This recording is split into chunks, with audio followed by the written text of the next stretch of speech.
Assalamu alaikum wa rahmatullahi wa barakatuhu. Barkanmu da warhaka, barkanmu da wannan lokaci. Fatan kowa da kowa yana lafiya. To masha Allah ya kyau, ina mana fatan alkhairi. Kamar kullum kamar yadda aka saba, yau ma na zo muku da shahararren fim din nan wanda dama waɗansu daga cikin ku sun kalle shi wata kan ikon gwamnati, fassaran Algaita Dub Studio. Insha Allah ga masu buƙatar kallon wannan fim din da ma sauran fina-finan fassarar Algaita, to za ku iya ku yi mana magana ta kan wannan lambobi na wayan mu da yake kan sikirin ɗin fasta nan.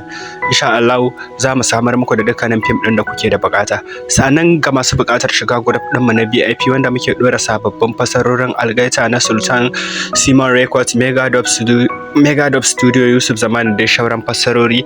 To insha Allah kuma za ku iya ɗauki nambar wayar mu da suke kan sikirin ɗin fastan nan, ku yi mana magana a domin ku biya kuɗin ku mu saka ka cikin group yadda za ku na kallon ku cikin kwanciyar hankali ba tare da shan wani wahala ba akan tsarin insha Allah.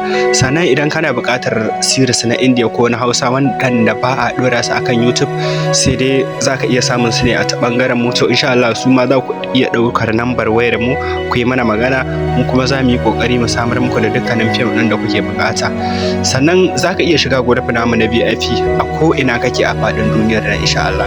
Kawai abin da za ka yi shine ka ɗauki nambar wayar mu da take kan sikirin ɗin fastan nan, sai ka yi mana magana, mu kuma za mu saurare ka da yarda mai duka. Sannan idan wannan ne zuwan ka na farko wannan YouTube channel namu mai suna MSA Creation for the Lord, to za ka iya kai mana subscribe, sa'annan ka danna ƙararrawar sanarwa ta yadda za mu ke sanar da ku da zarar mun ɗora sababbin shirye-shirye akan wannan channel ɗin. Mun gode sosai.